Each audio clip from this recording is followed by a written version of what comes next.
Rick, how are you? How are you, Lewis? I'm good. Thank you very much for taking your time to have a chat with me. I appreciate that. You got it, Craig. You got it. My pleasure. Just to start off, what was Rocky's? I know he's done boxing in the army. Did he have much of an amateur career? I'm gonna explain it to you like this. Before there was three brothers. My father, Sonny, and Rocky, and Peter. All three boys, really, baseball was their first love. And they played football, obviously. Those were the two sports. Right. But baseball was their favorite, followed by football. Rocky had some people. His uncle,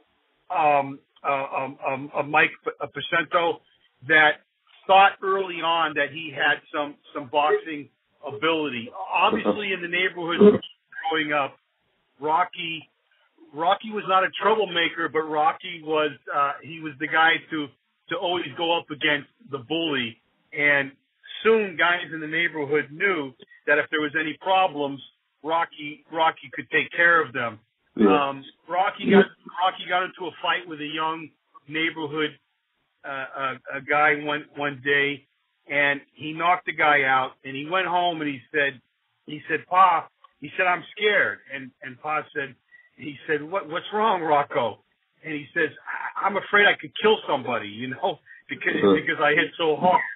So early on, it was evident that he could fight, but he again, baseball always being what he aspired to, and he wanted to be a professional baseball player. That boxing was always on the back burner, and he really never got into a formal program, of boxing before he went into the Army. He did when he went into the Army.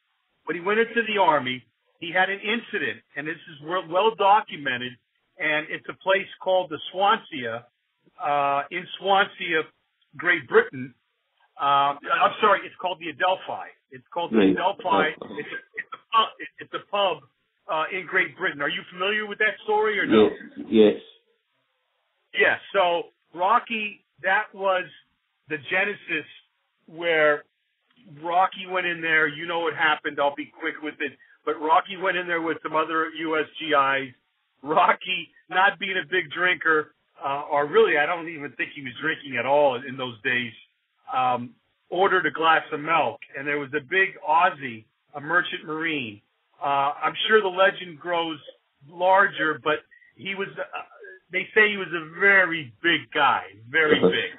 I'm going to say, somewhere in excess of 6'4" in that area, 200 and, a lot of pounds, 50 pounds plus. And he says, are you yellow, you Yankee, ordering milk? And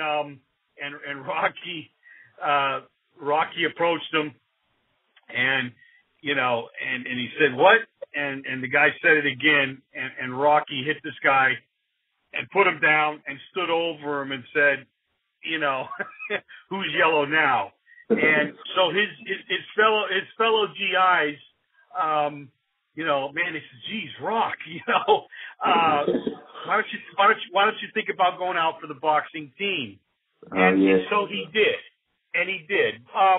But to be quite honest, he did, but he still wasn't taking it serious. So, I know we don't have a lot of time, but to put it into perspective, he was on the boxing team. I don't, was he taking 100% committed to training and to really, he really wasn't. He came home. He took some menial jobs. Rocky always felt, although he didn't have his formal education ended early because he wanted to go to work, and that's what happened in those days in the Depression. He was still a well thought out guy. He could be very introspective. He really had a big curiosity. And unlike the Rocky series, where we think of a typical Rocky, we call it being a them, these, and those guys. Yeah. Rocky was he was out of that mold. And Rocky wanted to play baseball. He took the menial jobs. He knew he didn't want to do it. He didn't want to have just a toil at a menial job into obscurity. Rocky felt that he had greatness. He knew he had a phenomenal strength physically, and I think that mentally he was so strong, Craig. And mental, believe me, I don't care what you are in boxing, because Mike Tyson proved it, Tiger Woods can prove it, that you can be physically a specimen, but if you're not equally mentally a mental giant, you're not going to be a crazy all-time great like a Rocky Marciano, like a Muhammad Ali, like a Michael Jordan. To be at that level, you have to be mentally strong. Yeah. So Rocky decided, he tried out for the Cubs, which is a baseball. I don't know how familiar you are. The Chicago Cubs as a catcher in baseball. He didn't make it. He was really dejected because, again, baseball was a love of theirs to no end. So once that happened, he knew he had the boxing thing.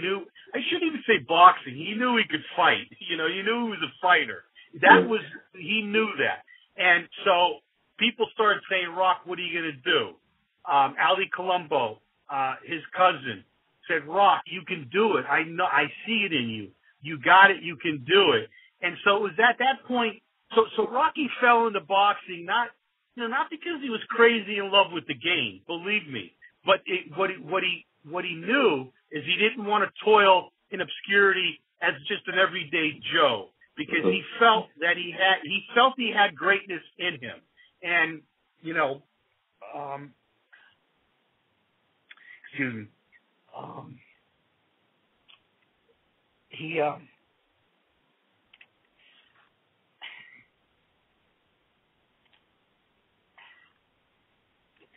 so he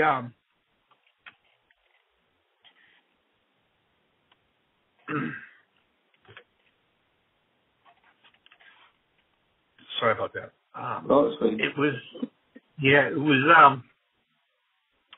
It was at that time he decided he was going to take box serious,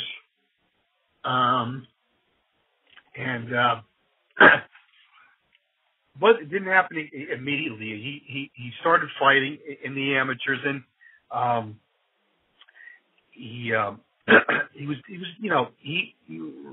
it's tough to get into boxing, without the formal training, and just to go off raw talent. You can be the toughest guy in your neighborhood, but once you go into boxing, it was a big undertaking, but he started going into the amateurs.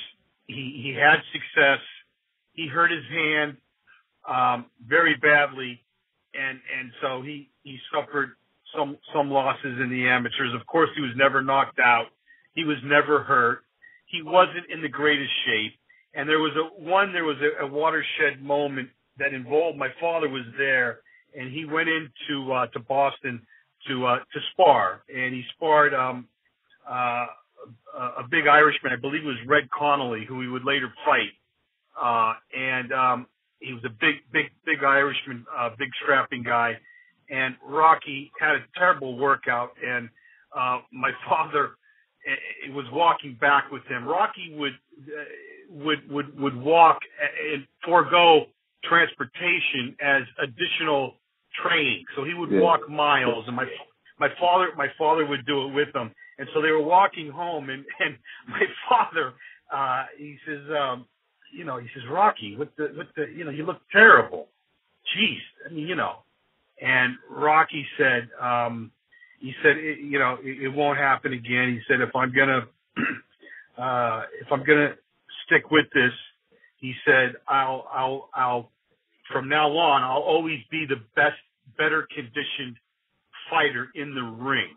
Uh-huh. So that was his moment that he said he understood that this boxing game, what was ultimately the most important thing, to him, I mean, it's to everybody, but especially to him and his style, that he needed to be the man who was in better shape. And he's told my father, he said, if I'm going to stay with it, I'll never enter a ring where I will not be the better conditioned fighter. And he stuck to that pledge. And from that day on, Rocky's journey was not dumb luck. Rocky's journey was not an accident. It's easy because we see Rocky and Rocky Graziano and Sylvester Stallone and, hey, what are you going to do? And hey. But that, believe me, that was that. If I get any message out to anybody listening, that's what I want to really stress, is that from that day on, Rocky's goal was a commitment to excellence. He said to himself, if I'm going to do this, I'm going to do it because I want to be the best. And, you know, he knew he wasn't the prototypical fighter. And so he knew what being the best was going to have to mean. And that was going to have to mean that he was in superb condition, because Rocky believed he just had a physical strength, that he was stronger than anybody. And let's take, for instance, the George Foreman or a Mike Tyson. They were phenomenal powerhouses in rounds 1 through 4. After round 4, especially against better competition, they started to go downhill. Rocky had the same knockout power in round 1 and in round 15. And so his strength was different.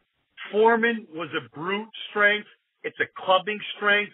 It's a very impressive strength, but it's a strength that doesn't last a whole long time, very long. Tyson had an unbelievable, quick, explosive, powerful, phenomenal. But it didn't usually last, all through the fight. And plus, Tyson had the compromised chin. Rocky, and so did Foreman, so did a lot of other guys. Nobody had the chin the way Rocky did. So that's when he started taking it seriously, really, pretty much after the amateur career. Once the amateur career was just the testing ground. That was Rocky putting his toe in the swimming pool and testing the water. It wasn't, so you can't look at his amateur career and say, is this a reflection upon what Rocky Marciano turned out to be? Because that was his testing ground. Then once he turned pro, then you can take a look and see what he did. He ascends on the graph. His trajectory goes straight up. After that, the next big thing that he did, that was a real gutsy move, is that they knew there was no boxing in New England, in Boston, in Massachusetts. When I say no boxing, not at the big level. So him and Ali Colombo, his cousin, Mike,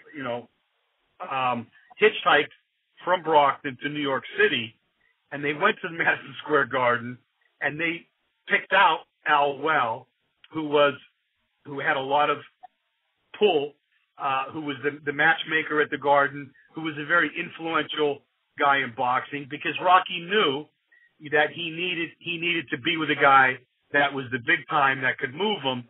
So that was Rocky. Rocky sought him out. Rocky didn't even bother with trying to hang around with any of the local guys in Massachusetts that all would have loved to have him, but he wasn't even gonna, from the very beginning. They hitchhiked, with no money, with nothing, and just, so none of it was dumb luck. It was a very calculated, move, So I don't know if you want me to continue up, or if you have something you want to ask me, but that was the beginning, that kind of was the foundation, and that's what got him interested, into the sport. Yeah. His first title shot against Jersey Joe Walcott, was, everything was what the planning was for that fight, tactic wise. For the Walcott fight? Yeah. You're saying what was the tactics and what was what was he going to do in the Walcott fight? Yeah. Okay, let me say this. Walcott was such a cagey. I don't know if that word translates. I know some of the words. There's a word. I'm sure cagey. He was a very tricky. Yeah, a very tricky lad. A very sneaky lad. A very skillful fighter. And what Rocky was going to do is, obviously against lesser competition, he's going to come right at you and he's going to really try to do damage. But this was a time, and it certainly was a wise strategy, was to come out and feel him out, move around, and, you don't just come off across the ring and go crazy at Jersey Joe Walcott, because here's a guy that's a terrific counterpuncher, but Walcott took, and Walcott never came out like that against guys as far as elite guys. But Walcott knew one thing. Walcott said, here's a guy, I got to show this guy right away. I got to make him have doubts that who in the hell he's in here with. So Walcott took a total, here's what it is. Rocky Marciano for the first time takes a different strategy, because he says, I don't want to run against straight at Walcott and catch, a counterpunch, right away. And Walcott says, I'm going to do something totally different. I need to run after this guy and show him who's boss, and show him that, he's in the big leagues now and he made the wrong move trying to challenge me for my title. So you got two guys doing the total opposite. There's no way that Rocky, I shouldn't say no way, but Rocky and his corner highly doubt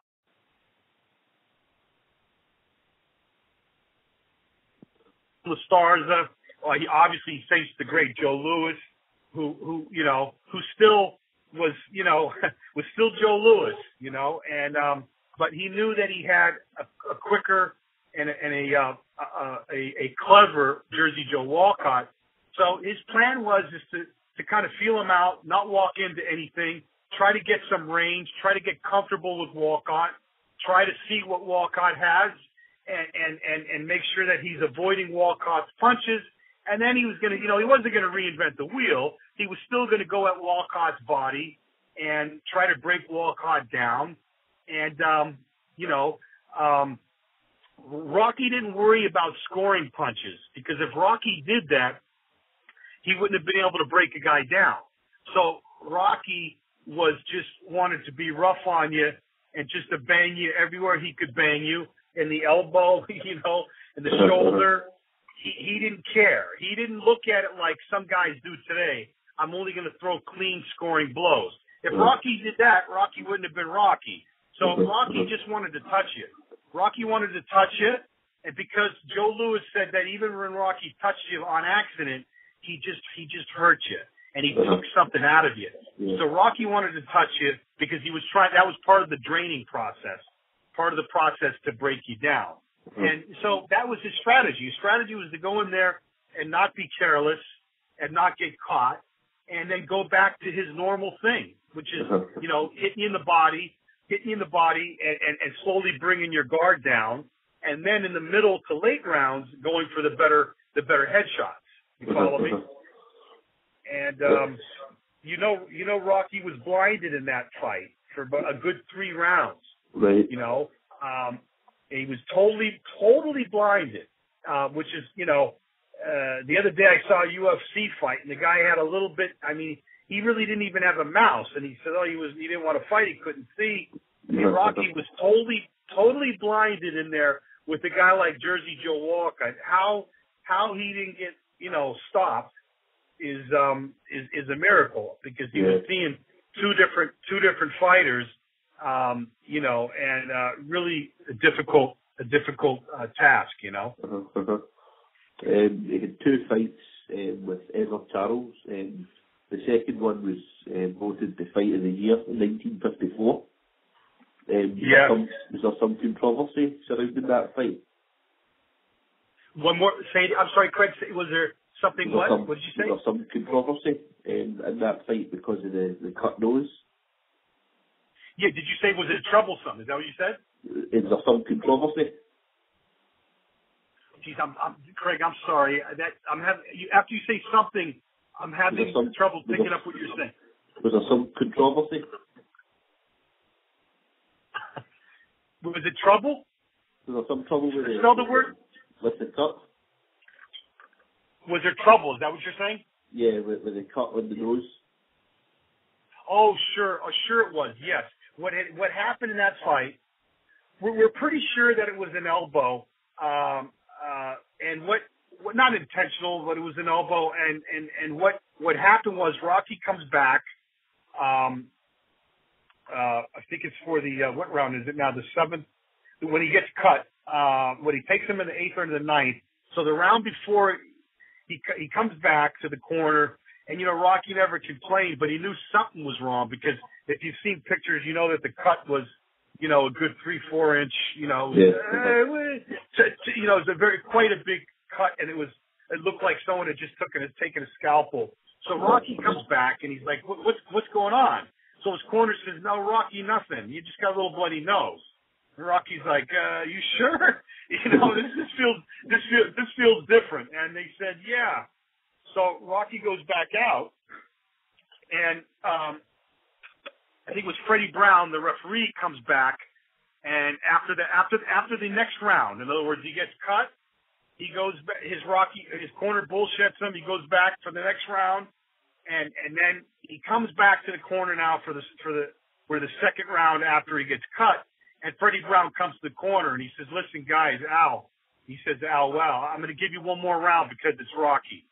But if he doesn't do it now, the fight's over. So now they have to tell Rocky the truth. They say, Rocky, you're opened up. You're opened up, and this is it. You got to go get him. And this is why they don't use the word clutch I don't know if they use that over the pond, but the word clutch means that you do it at the right time. They don't use this term. They don't use the term in boxing, but Rocky was clutch because Ezra Charles was not really ready to go. He wasn't ready to go at that point, but yet Rocky had to go out and get him. And you see what Rocky did. He goes out in the next round, and you see what he does, the series of punches that he puts together, and he just takes him out, I mean, he knows he has to walk him down, and he's like an animal, that is going on the hunt. That, to get his prey, because they told him that this is it. And Rocky didn't want to lose. He didn't want to lose for the life of him. He just couldn't fathom it. He didn't see himself losing. And so this is when a Michael Jordan gets sick with the flu and he takes the game over and he says, I'm going to do it myself. This is when the greats rise up. And this is why the super greats are better than the greats. The super greats are better than the greats because they feel they have this strength. It's almost like an out of body experience. It's almost like if you've ever been a runner and you get your second, third, and fourth wind, and there's that point where you're running and you almost feel like you're running on water. You just feel like you're gliding and you're in this motion. And it feels euphoric. It's a feeling of euphoria, and that's a moment when you're in there with the great Ezra Charles, a guy that was not easy to knock out, and you have to go get it. And Rocky went out there, and he just takes Charles out. He annihilates Charles, and just takes him out, as you see, Yeah.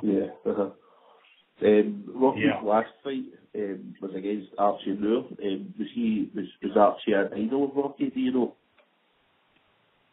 Did Rocky idolize? No, he idolized Joe Louis.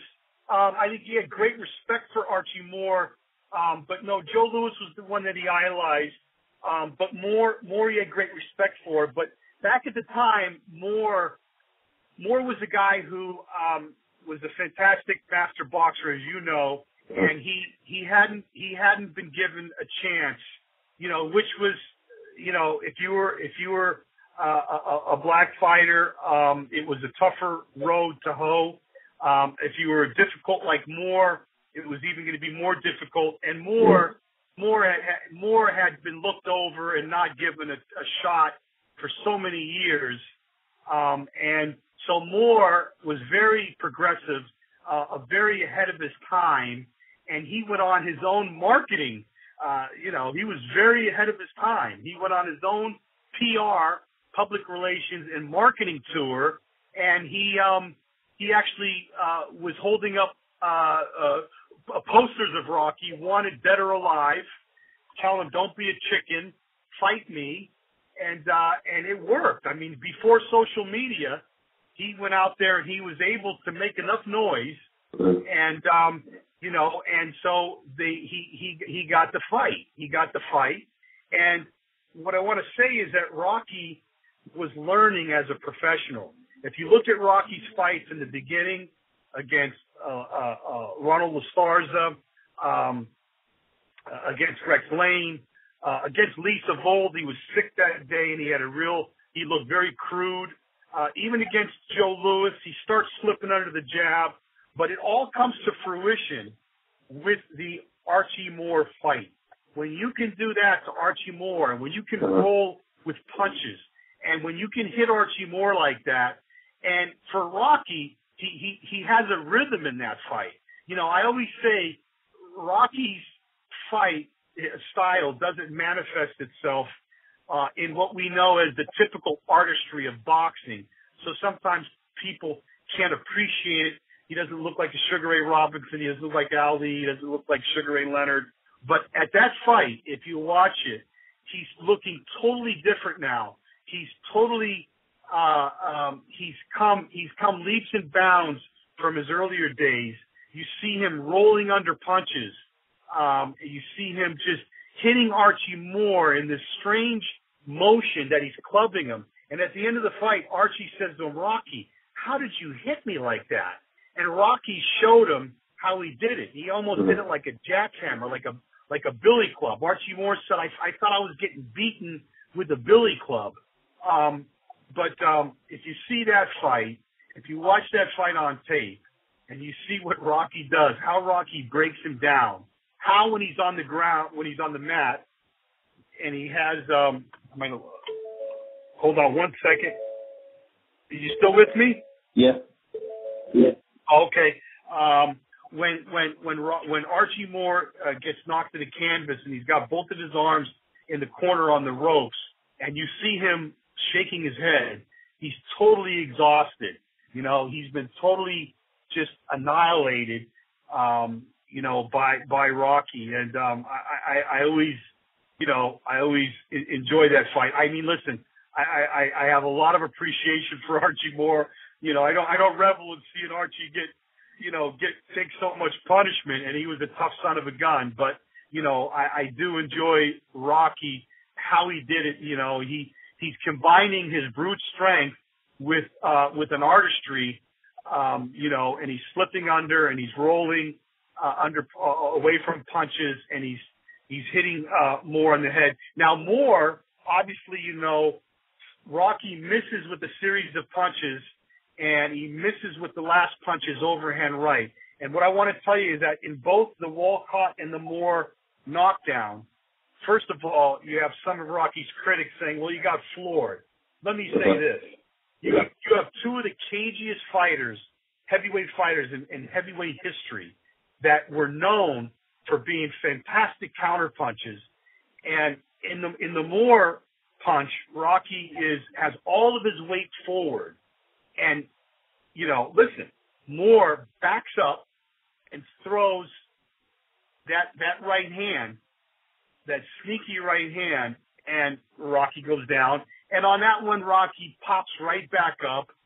Archie would say after Rocky died in subsequent interviews that he got a long count because, but Rocky is right back up. I forget. I think they say the count of 4. But he had great respect for Moore. But that was the swan song. Yes. Yeah. Final question, Lewis. What was Rocky's life like after he stopped boxing? Rocky's life. Rocky was a very. I have an older brother who has a lot of the qualities of Rocky personality-wise. He can't sit still. He's always got to be doing something productive. Rocky had ascended from a very humble beginning, economically, from very, very, very humble beginnings. We don't consider it poor because in the Italian family, there was always an abundance of food on the table. The house was always clean. The clothes weren't fancy, but, so we don't really call it poor, but it was from very, very humble beginnings because the house, the home life that my grandmother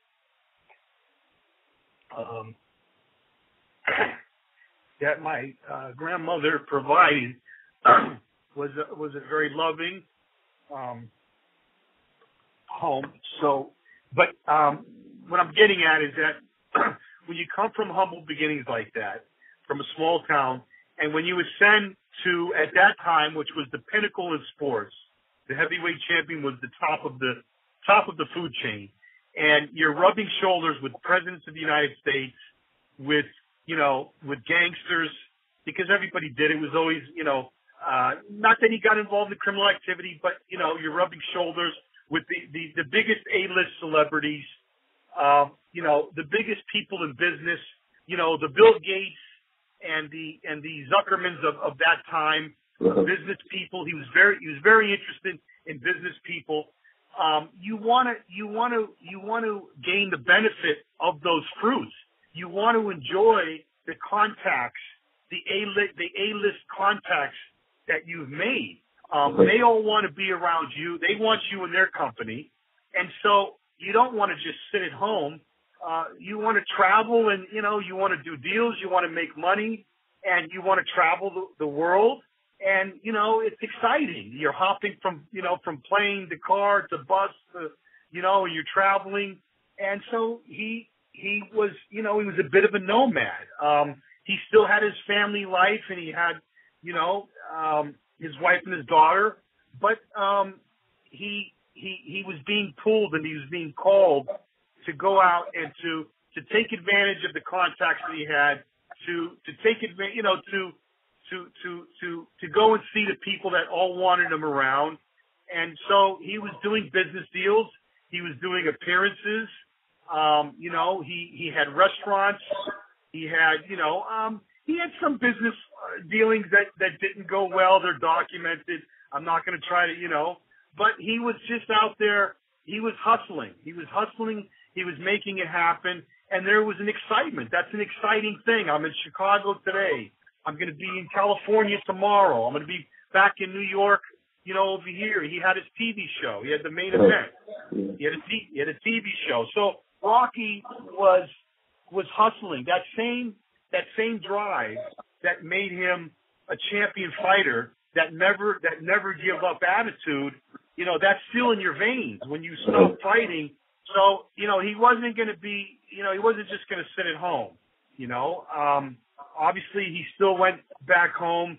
Does it mean that he was the perfect father? No. The perfect husband? Certainly not, but there's a lot of people that are famous, that are in the entertainment industry that have kind of, they can appreciate that and, that have taken that road. Rocky wasn't perfect. Rocky was a humble guy. He didn't run his mouth.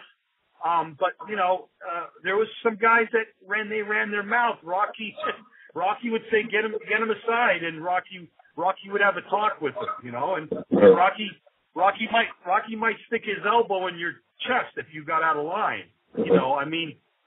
Listen, one thing Rocky did was Rocky controlled his brand before the term was even a term. Rocky controlled his brand. He was smart. He knew that the reporters liked him. Back in those days, if they liked you, they were good to you. You could get away with things that you couldn't get away with today. And so Rocky was smart. He was a little bit calculating. I'm not saying he was being a phony, but he was smart enough to get those guys on his side. And that if he got into a little bit of a dust up, if he whacked a guy that owed him money, that stepped out of line, they weren't going to report on it because they liked Rocky. Rocky said, guys, they would come to Rocky, say, Rocky, we heard you were at such and such club the other night, and two Yankees made an off-color remark about Italians, and you grabbed them by their shirt collars. And Rocky says, I did. But guys, give me a break, will you please? Okay, Rock, all right. So, that was Rocky. I mean, he loved his family. He loved his family dearly, but he was excited. He was excited to travel the world after he fought. And sure, he wanted to make money. Everybody wants to make money, and the excitement, and that was Rocky. Rocky had his funny ways, but I'll tell you one thing, he enjoyed his neighborhood friends more than he did the A-list celebrities, and as he traveled the world, he always had them around. And they were his main thing, and he always wanted them with him. He never, no matter what A-list place that he was at, he always had a guy from the neighborhood with him. Because that's who he was most comfortable with, Yeah. Thank you very much, Lewis. That's been brilliant. Say it again, Craig. I'm sorry. Thank you very much for your time. I appreciate that. You got it. You got it, Craig. It's my pleasure. You're from where, Craig? Scotland. Yeah, no, I knew it was. My hearing isn't the best, and that's you've got a thick. That's a Scotland from where? What area is that from? Your accent? It's in Great Britain. How do you say Great Britain? It's in the UK. Right, in UK, right. Yeah. No, I like it. I like it. It's a pleasure talking to you. Thank you very much. I'll post this on YouTube, and I'll get you tagged in it as well. You got it. We'll do it again sometime, all right? I appreciate that. Next time we'll talk about his connection with Ali, the computer fight, and something that's very pertinent about what's happening today. I don't know if you follow American football, but with the things going on with the police and the black community, Rocky and Ali were actually planning to do something together all those years ago. Right. The year that Rocky died. So if you want to do it again, we can touch on the computer fight, Ali's relationship, or Rocky's relationship with Ali, and what they were planning to do to kind of to bring the two communities, African American and the white community together. They had some pretty big. I should say they had plans to with the hopes of affecting the social issues of the day. So we can talk about that next time. All right. It's been a pleasure speaking to you.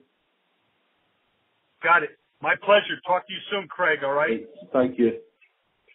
Over and out. Right, bye-bye. Hey, keep your chin up and your seat off the canvas. All right. I will. You got it. Thank you. Bye-bye. Thank you.